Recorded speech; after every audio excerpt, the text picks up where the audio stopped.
Sa bisperas ng Pasko, mga namimili ng pang Noche Buena, dagsa sa mga palengke, presyo ng ilang produkto, bahagyang tumaas. Ilang bilihin naman sa Divisoria, bagsak presyo na. Mga pasahero ngayon palang bibiyahe pa probinsya. Sa mga bus na raw magno-Noche Buena. Driver ng Don Mariano bus na nahulog mula sa Skyway, pumanaw na. Sunod! Sa Singgalong, Maynila, 2 patay.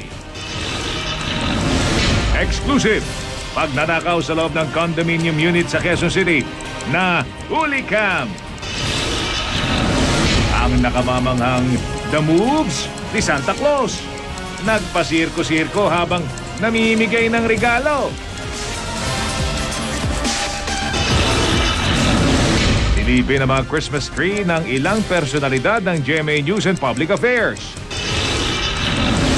At ilang evacuees mula sa mga lugar na sinalanta ng bagyong Yolanda.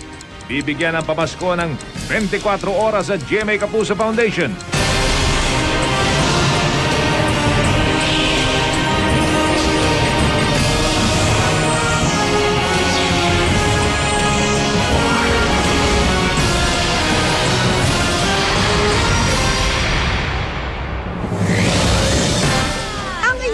Napapanood ay ang pamaskong handog ng 24 oras at ng GMA Kapuso Foundation. Mumunting paraan para kahit papaano'y mabigyan ng kasiyahan ngayong bisperas ng Pasko ang ilang pamilyang nasalanta ng bagyong Yolanda. Ang inyo pong napapanood, yan po ay mismo sa loob po yan ng GMA Network Center. Kung tawagin namin ho yung lugar na yan ay ang Castrillo. Ito ay ang malawak na espasyo sa harapan ng GMA Network. Ang mga yan po ay mga pamilya na nanunuluyan ngayon sa Jose Fabella Center. At mamaya, may espesyal tayong sorpresa sa mga bata. Ha, si Santa Claus, ayan o ha. Darating si Santa Claus at mamimigay ng regalo.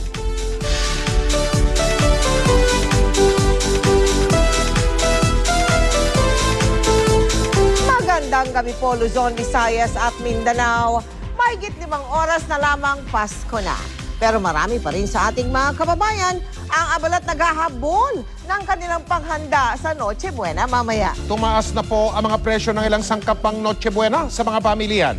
At ayon sa mga nagtitinda, asahan ang mas mahal pang bentahan hanggang sa bagong taon na po yan. Mula sa lungsod ng Quezon, nakatutok live si Trisha Zafra. Trisha!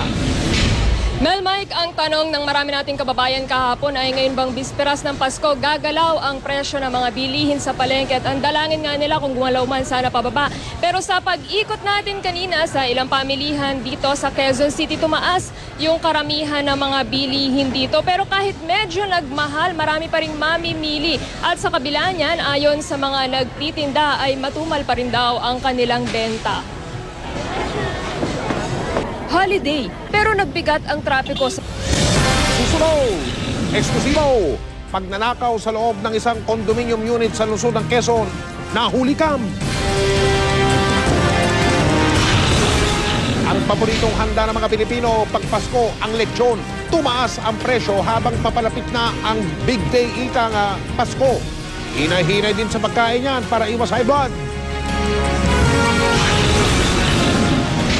Makibahagi kayo sa ating usapan sa hashtag 24 oras ngayong bisperas ng Pasko. Happy ba kayo ngayong Pasko? At ano-ano kaya ang plano ng mga sikat na mga tao sa pagdiriwang nila ng Pasko? Alamin natin sa pagpapatuloy ng 24 oras.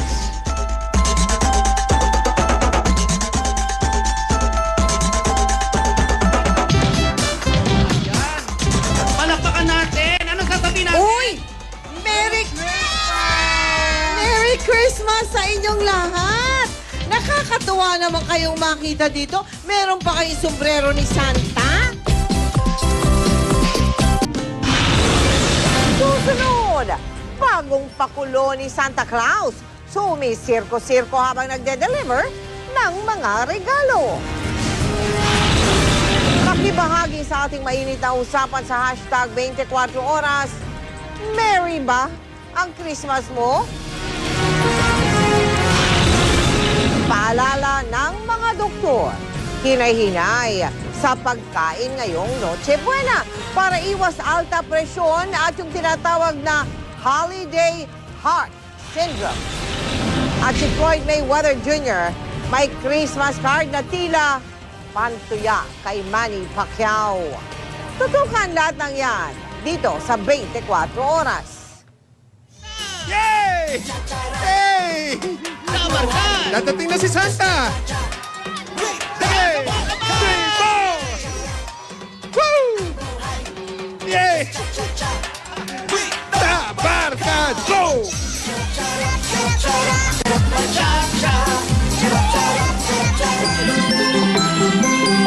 Oras. Abangan ang Santa Claus na kung todo sa pagsirko habang naghahatid ng mga regalo. Floyd Mayweather Jr. nang asar kay Manny Pacquiao sa kanyang Instagram account. Walang patid na pagtutok dito lang sa 24 Oras. On air na tayo. Santa Claus, maybe you would like to tell them something. Ho, ho, ho!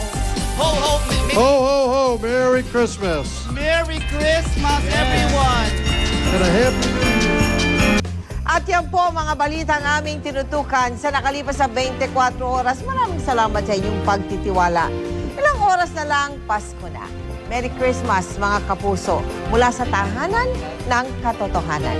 Ako po si Mel Tiangco. Ako po si Mike Enriquez. Ito ang GMA, walang kinikilingan, walang pinoprotektahan. Walang kasinungalingan, serbisyong totoo lamang.